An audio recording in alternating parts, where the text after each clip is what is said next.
जय हिंद दोस्तों, स्वागत है आपके अपने प्यारे से परिवार में। तो दोस्तों, इससे पहले वाले वीडियो में हमने लेसन 2 का ऑब्जेक्टिव कराया है।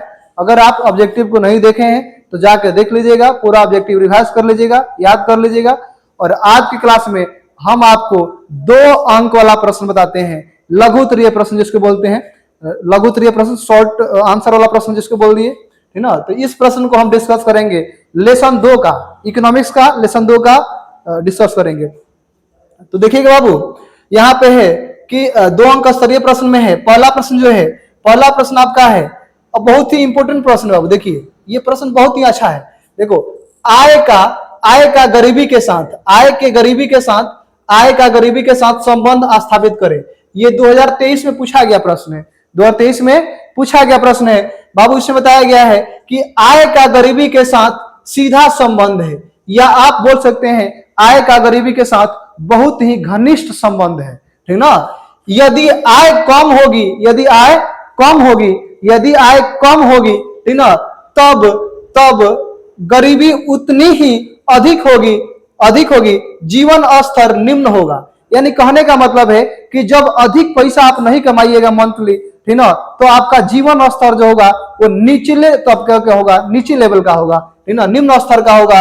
और पूंजी निर्माण भी नहीं हो पाएगा, ठीक ना। यानी हम पूंजी भी नहीं बना पाएंगे और कोई अच्छा कार्य भी नहीं कर पाएंगे, ठीक ना।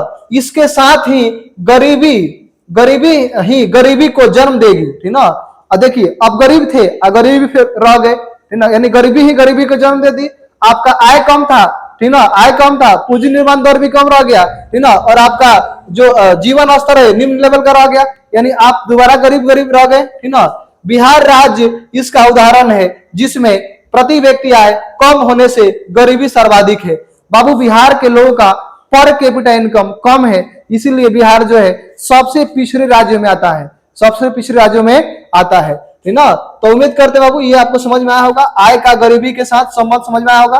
अगर किसी व्यक्ति का आय कम रहेगा, ठीक ना, आय कम रहेगा तो वो व्यक्ति क्या होगा, आय कम रहेगा तो बचत कम करेगा। जब बचत कम करेगा तो पूंजी निर्माण दर भी कम हो जाएगा। जब पूंजी निर्माण दर कम रहेगा, ठीक ना, तो वो विनियोग कम कर पाएगा, और जब विनियोग कम करेगा, ठीक ना, तो उसका आय भी कम हो जाएगा, और जब आय कम होगा तो पुनः बचत कम करेगा। यानी ये चक्र चलते रहेगा, ठीक ना, ये चक्र क्या रहेगा, चलते रहेगा। और यही चक्र के जो अवधारणा है, यही जो गरीबी के कुचक्र का अवधारणा है, रेगनर नर्क्स ने दिया है। कौन दिया बाबू? रेगनर नर्क्स ने दिया है, ठीक ना। तो ये बात आपको समझ में आ गया होगा बाबू। तो आगे बढ़ते हैं, अगला प्रश्न देखिएगा। अगला प्रश्न जो है आपका 2 नंबर प्रश्न है, गरीबी के दुष्चक्र की धारणा बताइए। गरीबी के दुष्चक्र की धारणा बताइए। बाबू, यही रेगनर नर्क्स ने दिया है। और समझते हैं हर एक इस बात को, ठीक ना, इस बात को समझते हैं, ठीक ना, कि इसमें रेगनर नर्क्स साहब ने क्या बताया है, ठीक ना। देखिएगा बाबू, अगर आप क्लास कहीं पे किए हो नहीं किए कोई दिक्कत नहीं, अगर आप क्लास वीडियो को देख रहे हैं तो एकदम शांति से और गंभीरता के साथ समझिएगा, हर एक चीज आपको समझ में आएगा, याद भी हो जाएगा। बाबू, गरीबी के दुष्चक्र की धारणा जो है, ठीक ना, इसके बारे में बताना है। तो देखिए, गरीबी को जन्म देती है। यानी जब आप गरीब रहते हैं तो गरीबी बनने की ज्यादा संभावना हो जाती है, ठीक ना। गरीबी ही गरीबी को जन्म देती है, जिससे प्रसिद्ध अर्थशास्त्री रेगनर नर्क्स ने गरीबी के दुष्चक्र के रूप में परिभाषित किया है, ठीक ना। गरीबी के रूप में दुष्चक्र के रूप में परिभाषित कौन किया है?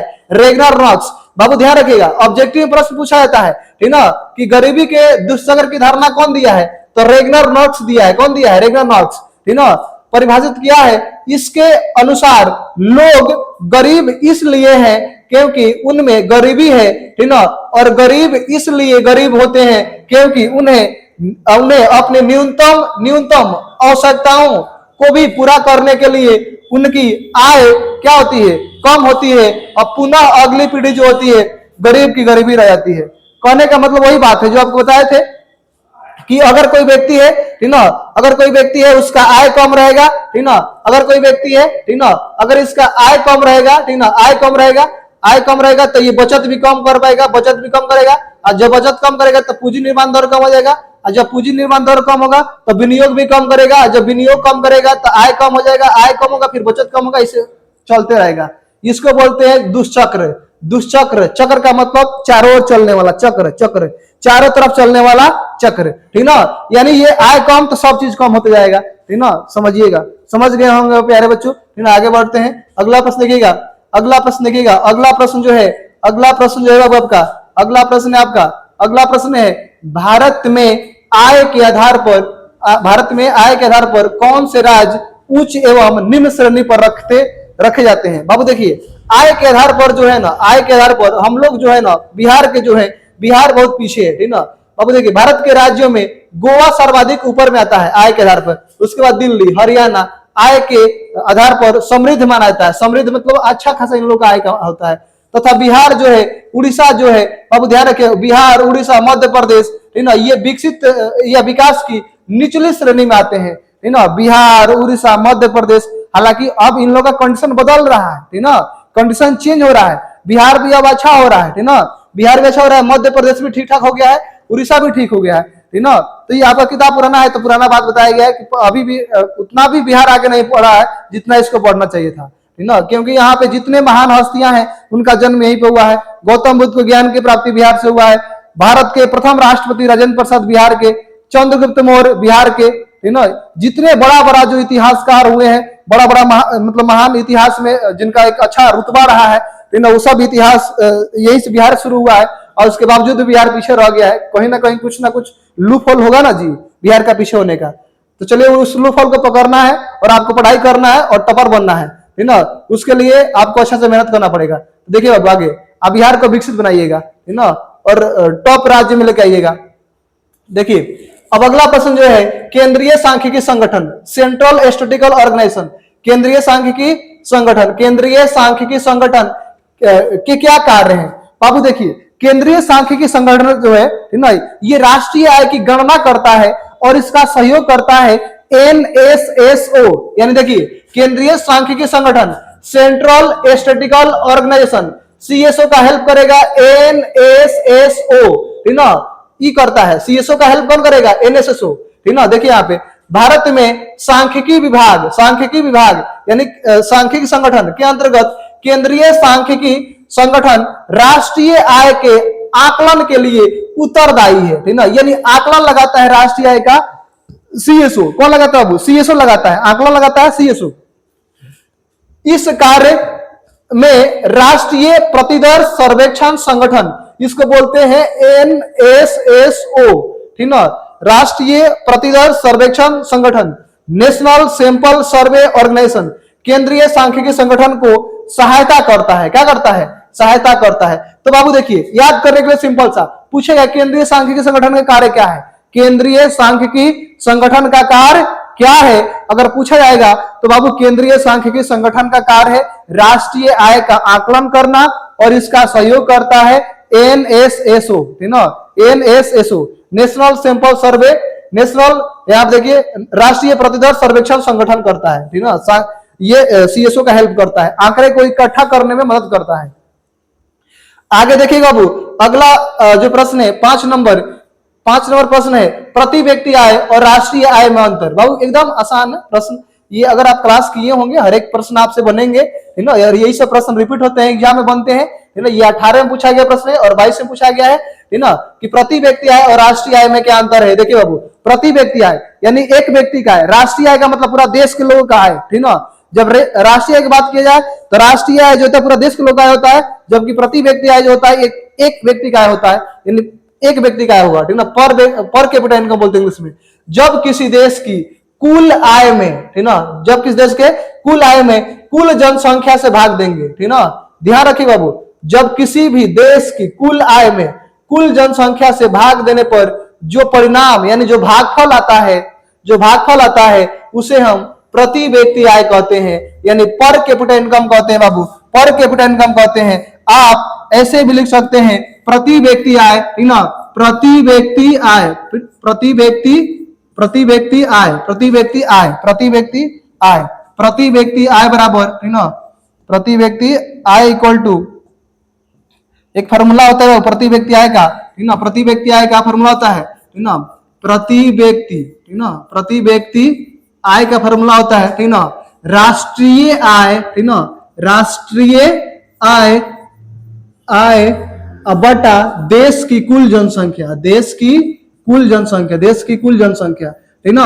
अगर राष्ट्रीय आय में देश की कुल जनसंख्या से अगर हम भाग देते हैं तो प्रति व्यक्ति आय निकल आता है, यानी पर कैपिटा इनकम निकल के आएगा, प्रति व्यक्ति आय यानी एक व्यक्ति का आय निकल के आएगा, ठीक ना। तो देखिए बाबू, ठीक ना, जब किसी देश की कुल आय में, ठीक ना, जब किसी देश की कुल आय में कुल जनसंख्या से भाग देने पर जो भागफल आएगा उसे हम कहते हैं प्रति व्यक्ति आय, ठीक ना। इसे औसत आय भी कहा जाता है, याद रखिए बाबू, प्रति व्यक्ति आय जो होता है औसत आय होता है, ये ऑब्जेक्टिव में पूछा भी गया है, ठीक ना। प्रति व्यक्ति आय कैसा आय होता है? औसत आय होता है, एवरेज आय होता है, एवरेज, ठीक ना।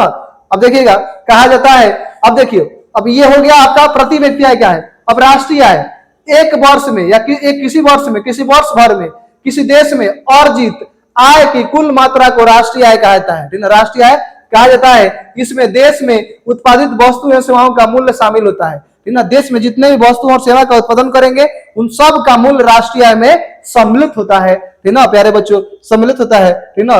तो उम्मीद करते हैं आपको समझ में आ गया होगा बाबू, ठीक ना।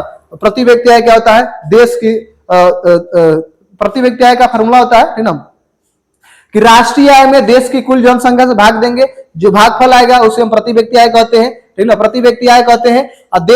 राष्ट्रीय आय क्या होता है? राष्ट्रीय आय, ठीक ना, किसी भी देश में एक वर्ष की अवधि में उत्पादित सभी वस्तुओं और सेवाओं के मौद्रिक मूल्य को योग जोड़ देंगे तो आपका वो राष्ट्रीय आय हो जाता है, ठीक ना। याद हो, समझ में आ गया होगा, ठीक ना। आगे देखिए, अगला प्रश्न है आपका 6 नंबर। अब यहाँ पे फुल फॉर्म दिया गया है, फुल फॉर्म इसमें से कंपटीशन के एग्जाम में पूछा जाता है, ठीक ना। तो देखिए आप लोग, देखिए WTO के बारे में पूछा है, WTO, ठीक ना। WTO का फुल फॉर्म होता है, WTO का फुल फॉर्म जो होता है बाबू, World trade organisation, world trade organisation, ठीक ना, ऑर्गेनाइजेशन, ठीक ना, organisation, world trade Organisation. WTO का फुल फॉर्म होता है वर्ल्ड ट्रेड ऑर्गेनाइजेशन, ठीक ना। याद रखिएगा, WTO का फुल फॉर्म होता है वर्ल्ड ट्रेड ऑर्गेनाइजेशन, ठीक ना। देखिए वर्ल्ड ट्रेड ऑर्गेनाइजेशन, ठीक ना। अब देखिए यहाँ पे PCI per capita income, PCI को बोलते हैं पर सी से कैपिटा, आई से इनकम, यानी पर कैपिटा इनकम, यानी इसको बोलते हैं प्रति व्यक्ति आय। क्या बोलते हैं बाबू? प्रति व्यक्ति आय बोलते हैं। एक बार पढ़ लेना है बढ़िया से ताकि हर एक चीज याद हो जाएगा, ठीक ना। आपको पहले से पढ़ा है, ठीक ना। PCI का मतलब पर कैपिटा इनकम, ठीक ना, यानी प्रति व्यक्ति आय, पर कैपिटा इनकम। अब देखिए यहाँ पे देखो NSSO, national sample survey organisation, ठीक ना, नेशनल सैंपल सर्वे ऑर्गेनाइजेशन अर्थात राष्ट्रीय प्रतिदर सर्वेक्षण संगठन, इसको बोलते हैं NSSO। ये वही संगठन है जो CSO का हेल्प करता है प्रति व्यक्ति राष्ट्रीय आय निकालने में, ठीक ना। ये जो है CSO जो है, ठीक ना, CSO जो है ये क्या करता है? मदद करता है बाबू। NSO जो है CSO का हेल्प करता है, मदद करता है कि तुम निकालो, प्रति व्यक्ति आय निकालो, ठीक ना, राष्ट्रीय देश का निकालो, हर एक चीज ज्ञात करो। आगे देखिए, नेशनल सैंपल सर्वे ऑर्गेनाइजेशन जो है NSSO बोलते हैं इसको। अब देखिए यहाँ पे सेंट्रल स्टैटिस्टिकल ऑर्गेनाइजेशन, इसको बोलते हैं CSO, सेंट्रल स्टैटिस्टिकल ऑर्गेनाइजेशन, केंद्रीय सांख्यिकी संगठन कहते हैं, ठीक, हिंदी में। अब देखो यहाँ पे, ठीक ना, नेट नेशनल प्रोडक्ट, इसको बोलते हैं NNP, नेट नेशनल प्रोडक्ट अर्थात शुद्ध राष्ट्रीय आय बोलते हैं। उसके बाद देखिए नेशनल इनकम राष्ट्रीय आय, इसको NI शॉर्ट बोलते हैं, NI नेशनल इनकम, राष्ट्रीय आय। तो ये फुल फॉर्म था, आपको समझ में आ गया होगा, याद भी हो गया, 2-4 बार पढ़ लीजिएगा, नहीं याद होगा तो नोट कर लीजिएगा और कॉपी पर लिख करके याद कर लीजिएगा, ठीक ना। चलिए आगे बढ़ते हैं। अगला प्रश्न देखिए बाबू, अगला प्रश्न जो आपका 7 नंबर में है, निम्नलिखित के विस्तृत रूप लिखिए। अब देखिए ये दे दिया है विस्तृत, फुल फॉर्म लिखने के लोग, ना। ये प्रश्न पूछा भी गया है 12 में, हालांकि अब ये फुल ऐसा प्रश्न अब कम पूछा जा रहा है ना, लेकिन फिर भी ये इंपॉर्टेंट है, ऑब्जेक्टिव में पूछा भी जा सकता है, ठीक ना। देखिए RBI का फुल फॉर्म होता है रिजर्व बैंक ऑफ इंडिया, ठीक ना, Reserve Bank of India. RBI का फुल फॉर्म होता है बाबू Reserve Bank of India. RBI का जो फुल फॉर्म होता है ये रिजर्व बैंक ऑफ इंडिया होता है, ठीक ना। यहाँ पे पूछा है GNP, ठीक ना, gross national product, gross national product, GNP, GNP gross national product, gross national product होता है जीएनपी, है ना। अगला प्रश्न देखिए बाबू, ये सब छोटा छोटा प्रश्न है, आप लोग समझ लीजिएगा, याद कर लीजिएगा, एक दो बार पढ़िएगा, समझ में आ जाएगा, याद हो जाएगा। अब देखिए इसमें कुछ दम नहीं है, ठीक ना, तो इसमें टाइम नहीं देंगे। आगे देखिए, निम्न के विस्तारित रूप को लिखें। अब देखिए जीडीपी का पूछ लिया गया है और डब्ल्यूटीओ का ये पूछा गया है 11 का, ठीक ना। तो जीडीपी का होता है ग्रॉस डोमेस्टिक प्रोडक्ट, ठीक ना, ग्रॉस डोमेस्टिक, ठीक ना, gross domestic product, gross domestic product, gross domestic product होता है, ठीक ना, ग्रॉस डोमेस्टिक प्रोडक्ट होता है जीडीपी, ठीक ना। डब्ल्यूटीओ वर्ल्ड ट्रेड ऑर्गेनाइजेशन, ठीक ना, ऊपर लिखा है world trade organisation, world trade organisation, world trade organisation, ठीक ना, वर्ल्ड ट्रेड ऑर्गेनाइजेशन होता है डब्ल्यूटीओ का फुल फॉर्म, ठीक ना। जबकि जीडीपी का होता है ग्रॉस डोमेस्टिक प्रोडक्ट, ठीक ना। अच्छा, वर्ल्ड ट्रेड ऑर्गेनाइजेशन का अगर पूछा जाएगा, ठीक ना, इसका हिंदी क्या होता है, तो विश्व व्यापार संगठन। वर्ल्ड ट्रेड ऑर्गेनाइजेशन का हिंदी होता है विश्व व्यापार संगठन, विश्व व्यापार संगठन, विश्व व्यापार संगठन होता है वर्ल्ड ट्रेड ऑर्गेनाइजेशन का हिंदी। जबकि जीडीपी का होता है सकल घरेलू उत्पाद, सकल घरेलू उत्पाद, जीडीपी, ठीक ना, जीडीपी ग्रॉस डोमेस्टिक प्रोडक्ट।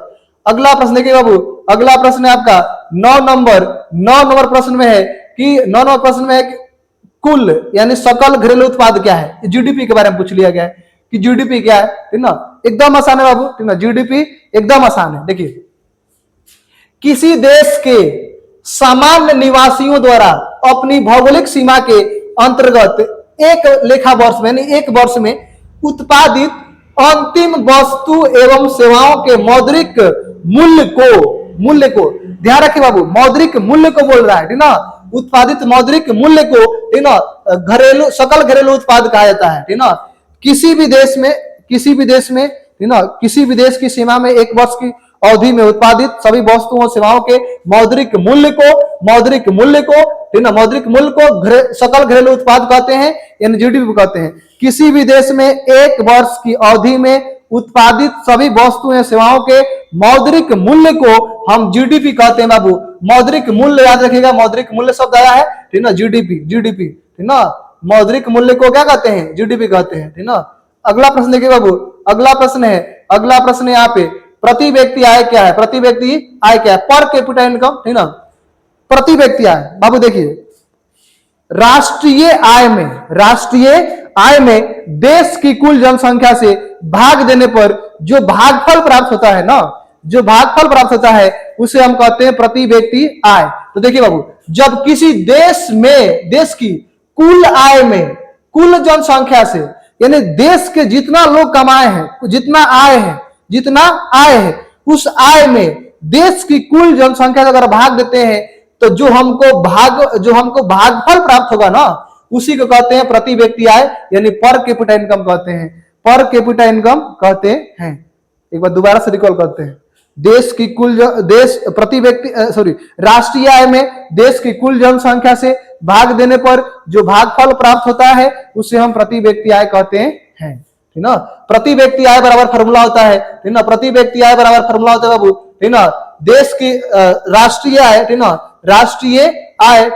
राष्ट्रीय आय बटा देश की कुल जनसंख्या, ठीक ना, देश की क्या है, कुल जनसंख्या, ये फार्मूला होता है देश की कुल जनसंख्या। प्रति व्यक्ति आय इक्वल टू फार्मूला होता है राष्ट्रीय आय बटा देश की कुल जनसंख्या, याद रखिएगा, ठीक ना। अगला प्रश्न देखिए बाबू, अगला प्रश्न जो है आपका, अगला प्रश्न 11 नंबर, तीसा की भयानक आर्थिक मंदी से उबरने के लिए किस अर्थशास्त्री ने प्रयास किया था। बाबू ध्यान रखिएगा, प्रोफेसर केन्स, ठीक ना, प्रोफेसर केन्स ने किया था। देखिए, तीसा में आर्थिक भयानक मंदी आया था, ठीक ना। तीसा की भयानक आर्थिक मंदी से 1929 से 1933 तक रही थी, ठीक ना। प्रोफेसर केन्स ने उबरने के प्रयास किया था यानी आर्थिक मंदी से दूर निकालने का काम किए थे प्रोफेसर केन्स किए थे। 1929 से लेकर 33 तक चला था ये आर्थिक मंदी।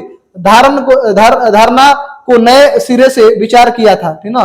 केन्स के अनुसार राष्ट्रीय आय को उपभोक्ता वस्तुओं तथा विनियोग वस्तुओं पर किए गए कुल व्यय के योग के रूप में व्यक्त किया जाता है, ठीक ना। तो याद रखिए बाबू, ठीक ना, ये प्रश्न पूछा नहीं गया है, ठीक ना, फिर भी डाल दिया गया क्योंकि यहाँ सब्जेक्टिव बनता है, ठीक ना। तो 29 से 33 के बीच में तीसा में आर्थिक भयानक मंदी आई थी।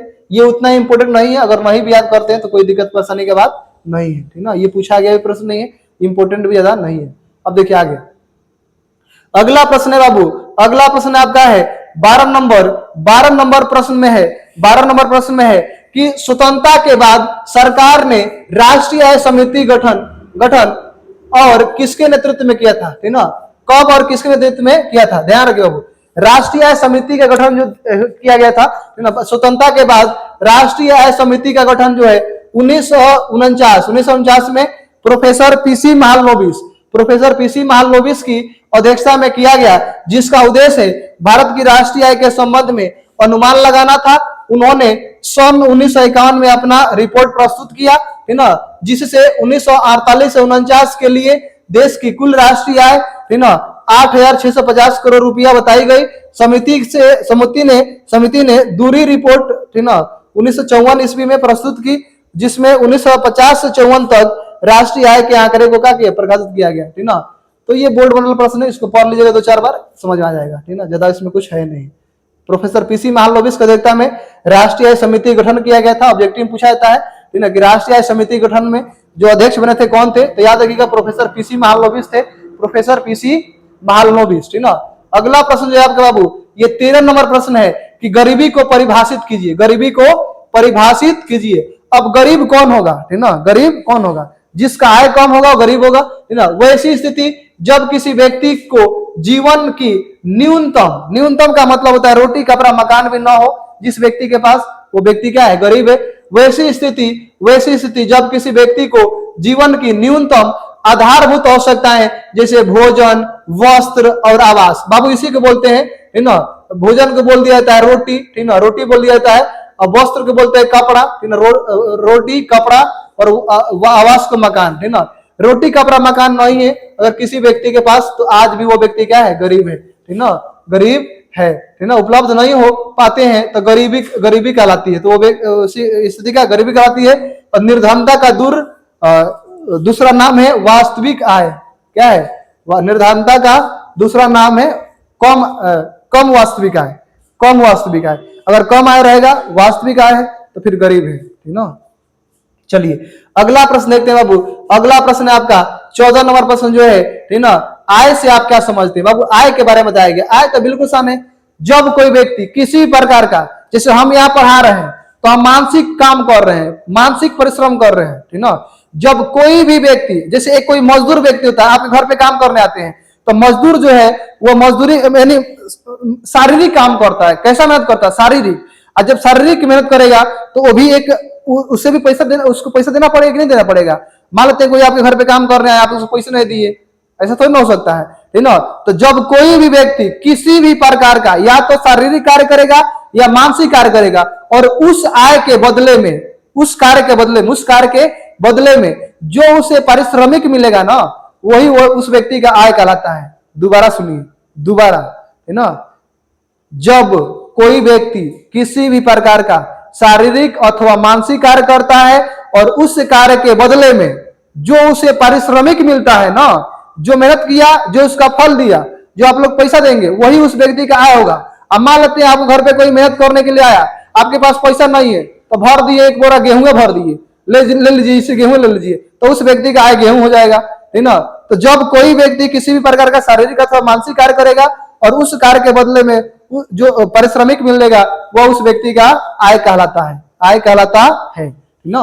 समझ में आ गया होगा। आगे बढ़ते हैं प्यारे बच्चों, आगे देखिएगा। अगला प्रश्न जो है 15 नंबर प्रश्न में है, भारत में राष्ट्रीय आय की गणना किस संस्था के द्वारा करती है। बाबू आपको बताया है, ठीक ना।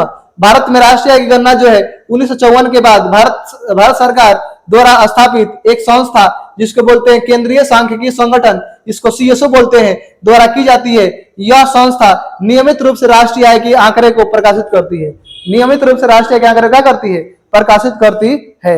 ये बात आपको पहले बता दी है, ठीक ना। आगे बढ़ते हैं। अगला प्रश्न देखिए बाबू, अगला प्रश्न है 16 नंबर, देखिएगा। भारत में सर्वप्रथम राष्ट्रीय आय की गणना कब और किसने किया। एकदम आसान, वेरी वेरी वेरी इजी प्रश्न, है ना। देखिए भारत में सर्वप्रथम राष्ट्रीय आय की गणना कब और किसने किया। तो भारत में सर्वप्रथम राष्ट्रीय आय की गणना, ठीक ना, 1868 ईस्वी में, ठीक ना, दादा भाई नौरोजी ने नौजी के द्वारा की गई है। इनकी पुस्तक poverty and on British rule of India, याद रखिएगा बाबू। ये ना, ये प्रश्न जो है ना, बिहार स्टेट पीसीएस का जो 17वीं बीपीएससी था, 17वीं बीपीएससी, उसमें यह प्रश्न पूछा गया है कि भारत की जो राष्ट्रीय आय की आकलन सर्वप्रथम किसने लगाया था, तो दादा भाई नौरोजी ने लगाया था। और उनका एक पुस्तक था, बहुत ही प्रसिद्ध पुस्तक है, पॉवर्टी। पॉवर्टी का मतलब होता है गरीबी, poverty and on British rule of India, यानी गरीबी में ब्रिटेन वाला का शासन कैसे रूल कर रहा था, कैसे शासन कर रहा था, है ना। Poverty and on British rule of India में प्रति व्यक्ति आय 20 रुपया उन्होंने बताई थी, ठीक ना। सबसे पहले राष्ट्रीय आकलन ये किए थे, 20 रुपया प्रति व्यक्ति आय बताए थे, ठीक ना। आगे बढ़ते हैं बाबू, अगला प्रश्न देखिएगा। अगला प्रश्न जो है आपका, राष्ट्रीय आय के मापन में होने वाले विभिन्न कठिनाइयों को वर्णन करें। बाबू ध्यान रखिएगा, राष्ट्रीय आय के मापने में कठिनाइयां होती हैं, ठीक ना। राष्ट्रीय आय के मापने में कठिनाइयां होती हैं, तो राष्ट्रीय आय के मापन में निम्नलिखित कठिनाइयां उत्पन्न होती हैं। अब देखिए पहला कठिनाइयां क्या है, पहला कठिनाइयां क्या होती है, ठीक ना। पहला कठिनाइयां है पर्याप्त एवं विश्वस्त आंकड़े की कमी, ठीक ना। ये पर्याप्त आंकड़ा और विश्वसनीय आंकड़ा नहीं हो पाता है। देखिए समझिए इसको, इस संदर्भ में आंकड़ों को कितनी भी शुद्धता से संग्रह किया जाए, इसमें कुछ त्रुटि अवश्य देखने को मिलती है। देश जितना ही पिछड़ा हो, उसके साथ यह समस्या उतना ही अधिक होता है। कहने का मतलब है ना बाबू, देखिए अगर देश पिछड़ा है, ठीक ना, तो ये समस्या हम लोग के पास गलत डेटा आएगा, ठीक ना। यानी जो राष्ट्रीय आय का आकलन का जो है ये डेटा क्या है, गलत होता है। आज अगर कोई किसी के द्वार पे अभी हाल ही फिलहाल में अभी सेंसस चल रहा है, ठीक ना, सेंसस जनगणना चल रहा है। इस जनगणना में बहुत सारे लोग जो है, ठीक ना, अपना बाइक छुपा ले रहा है। कोई बोल रहा है कि नहीं हमारा मकान है, तो बोल दो कि एक ही मकान है, 2 ताला नहीं है, ठीक ना। ये सब चुरा ले रहा है, छुपा ले रहा है, ठीक ना। तो सरकार के पास ओरिजिनल डाटा जाए भी नहीं करेगा, और जब ओरिजिनल डाटा नहीं जा पाएगा तो अच्छा से जनगणना नहीं हो पाएगा, ठीक ना। तो ये सब कमियां हैं, ठीक ना। हम लोग पहले से पीछे है, जाहिर सी बात है। लोग पढ़े लिखे नहीं है, अनपढ़ रहेंगे, लोग नहीं समझ पाएंगे कि सरकार आपका जमीन नहीं छीनेगा, नहीं लेगा, ठीक ना। तो यहाँ पे लोग क्या करते हैं कि गलत बात बता देते हैं। अपना जो डेटा है, जो डेटा देते हैं लोग सरकार को, जो अधिकारी आते हैं मांगने के लिए, ठीक ना, जो पूछते हैं, पूछताछ करने के लिए, उनको सही डेटा उपलब्ध नहीं करा पाते हैं, गलत आंकड़ा बता देते हैं। तो इससे गलत आंकड़ा भी राष्ट्रीय आय भी क्या है, गलत निकल के आता है, ठीक ना। तो ये कमियां हैं, पर्याप्त एवं विश्वास आंकड़ों की कमी, ठीक ना। इस संदर्भ में आंकड़ों को कितनी भी शुद्धता से संग्रह किया जाए, इसमें कुछ ना कुछ कमियां निकल जाती है, त्रुटियां निकल जाती है। देश जितना ही पिछड़ा रहता है, उसमें उसके साथ समस्या उतना ही अधिक होता है। देश जितना पीछे रहेगा, समस्या आंकड़ों को प्राप्त करने का समस्या उतना ही अधिक होगा, ठीक ना। आगे देखते हैं बाबू, अगला प्रश्न जो है आपका, अगला यहाँ पे 2 नंबर, दोहरी गणना की संभावना। बाबू डुअल काउंटिंग कभी कभी होता है, कभी कभी 2 बार काउंटिंग होता है। देखिए यहाँ पे दोहरी गणना क्या होता है, दोहरी गणना क्या होता है, किसी अर्थव्यवस्था के अंतर्गत एक ही आय को 2 बार गणना कर ली जाती है। जैसे एक व्यक्ति की मासिक आय 50,000 रुपया है और वह अपने नौकर को 2,000 रुपये देता है, ठीक ना। तो यहाँ उसकी एवं उसके नौकर की आय को अलग अलग जोड़ना दोहरी गणना है। बाबू ध्यान रखिएगा, अलग अलग जोड़ेंगे तो दोहरी गणना, अलग अलग जोड़ेंगे तो दोहरी गणना है, ठीक ना, दोहरी गणना, ठीक ना, याद रखिएगा। ठीक, समझ में आ गया होगा प्यारे बच्चों, ठीक ना। आगे बढ़ते हैं, अगला देखते हैं, अगला क्या समस्या है, अगला समस्या देखते हैं। अगला समस्या है मौद्रिक विनिमय प्रणाली, मौद्रिक विनिमय प्रणाली, ठीक ना, मौद्रिक विनिमय प्रणाली, मौद्रिक विनिमय प्रणाली। देखिए बाबू, मौद्रिक विनिमय प्रणाली किसी देश की अर्थव्यवस्था में ऐसी बहुत सारी वस्तुएं का समावेशन है जिसका विनिमय मुद्रा के द्वारा नहीं होता है। कहने का मतलब बाबू, मौद्रिक विनिमय प्रणाली कुछ चीजें ऐसा है जिसे हम मुद्रा से खरीद नहीं सकते हैं। मौद्रिक प्रणाली का मतलब होता है मुद्रा से वस्तु का लेन देन, मौद्रिक प्रणाली कहलाता है। वस्तु से वस्तु का लेन देन, वस्तु विनिमय प्रणाली, ठीक ना। गधा लीजिए और चावल दे दीजिए, ठीक ना, बकरी लीजिए, ठीक ना, गेहूं दीजिए, ठीक। तो कहने का मतलब मौद्रिक प्रणाली, ठीक ना, सॉरी वस्तु विनिमय प्रणाली, मौद्रिक में मुद्रा से लेन देन होता है वस्तु का, ठीक ना। तो यहाँ बताया गया है, यहाँ बताया गया बाबू, ठीक ना, कि मौद्रिक विनिमय प्रणाली का अभाव किसी देश की अर्थव्यवस्था में ऐसी बहुत सारी वस्तुएं का समावेशन है जिसका विनिमय मुद्रा के द्वारा नहीं होता है।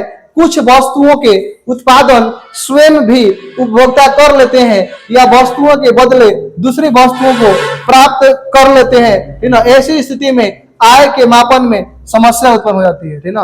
आय के मापन में क्या हो जाती है, समस्या उत्पन्न हो जाती है, ठीक ना। और एक अच्छा डाटा सरकार के पास नहीं जा पाता है, ठीक ना। आगे देखेंगे अब अगला प्रश्न लगेगा द इंड। तो चलिए प्यारे बच्चों, ये 2 नंबरिया का प्रश्न खत्म होते हुए, है ना। और आप सबको बहुत बहुत धन्यवाद, ठीक ना। वीडियो अंत तक देखिए और पूरा रिवाइज करते रहिए, एग्जाम में बहुत हेल्पफुल मिलेगा, ठीक ना। चलिए।